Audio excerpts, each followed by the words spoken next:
श्याम बाबा की बातें सुनने के लिए सब्सक्राइब करें भजन मंत्र शक्ति यूट्यूब चैनल को।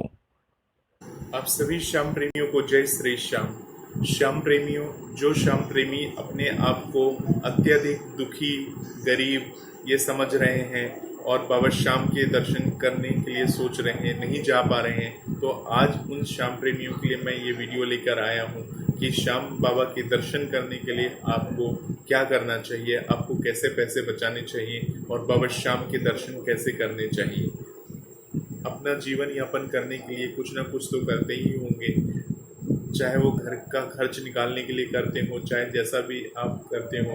तो बाबा श्याम के दरबार अगर आप जाना चाहते हो तो आज मैं आपको एक ऐसा तरीका बताऊंगा जिससे आप बाबा श्याम के दरबार भी जा सकेंगे और बाबा श्याम के दर्शन भी कर पाएंगे और आपको किसी का मुंह की तरफ नहीं देखना होगा, क्योंकि जब आपके पास धन होगा, जब आपके पास पैसे होंगे तो बाबा श्याम के दर्शन आप खुद से कर पाएंगे।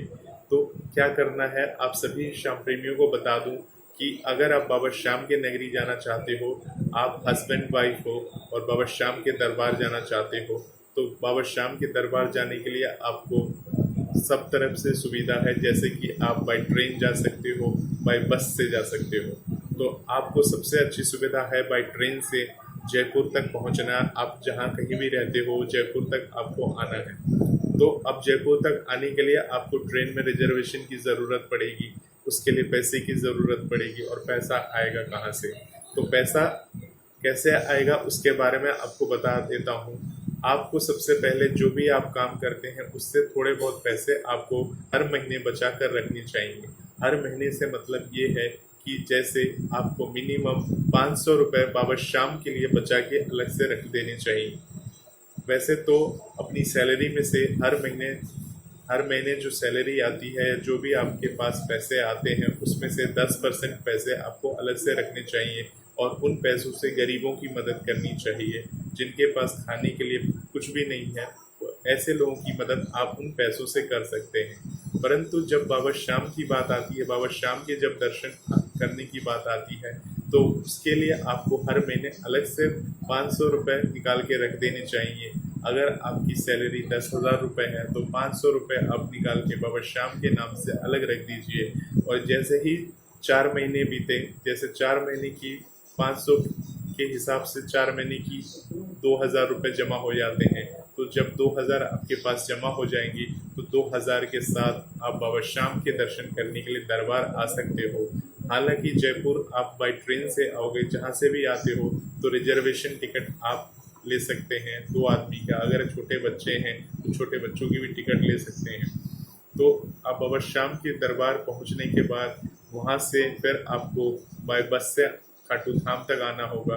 अगर आप बाय ट्रेन से रिंगस आना चाहते हो तो आपको जयपुर से रिंगस धाम के लिए ट्रेनें चलती हैं, परंतु ट्रेनें कम हैं, इसलिए आप जयपुर में जो सिंधी कैंप बस स्टैंड है वहां जाकर आपको खाटू धाम तक आने के लिए बस मिल जाती है। बस का जो फेयर होता है वो 80 रुपये एक आदमी का होता है, 2 आदमी का 160 रुपये होता है। अगर लेडीज़ आपके साथ है तो उसका कंसेशन भी मिल जाता है वहाँ पे। तो देखिए, बस का फेयर ऊपर नीचे थोड़ा हो सकता है, रेट में बदलाव हो सकता है, ये मैंने एक अनुमान के तहत आपको बताया है। तो इस तरह से बाबा श्याम के दरबार आप पहुंच जाते हैं। अब आपको वहाँ पे धर्मशाला की ज़रूरत होगी, तो वहाँ पे धर्मशालाएं मिल जाती हैं, सब तरह की धर्मशालाएं मिल जाती हैं। देखिए, आप बाबा श्याम के दर्शन करने आए हैं, बाबा श्याम के दर्शन आप वहाँ करेंगे और करने के बाद वहाँ से आपको वापस अपने घर आ जाना है। तो धर्मशालाएं जो मिलेंगी आपको आपके बजट के हिसाब से देख लीजिए।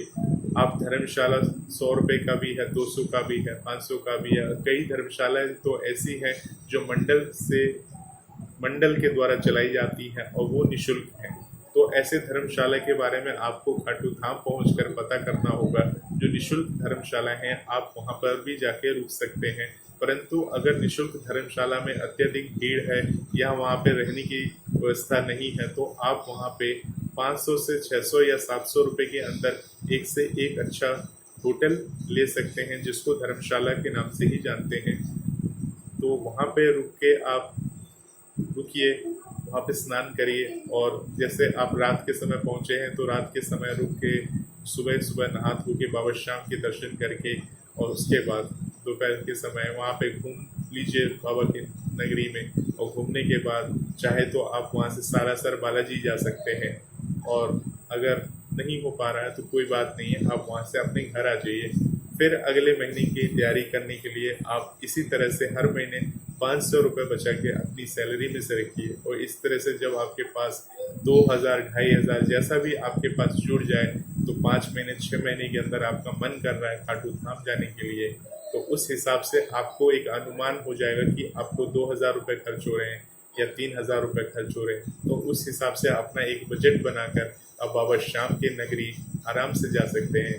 अब उस समय आपका कोई बहाना नहीं चलेगा कि बाबा बुलाते नहीं हैं, बाबा बुलाते नहीं।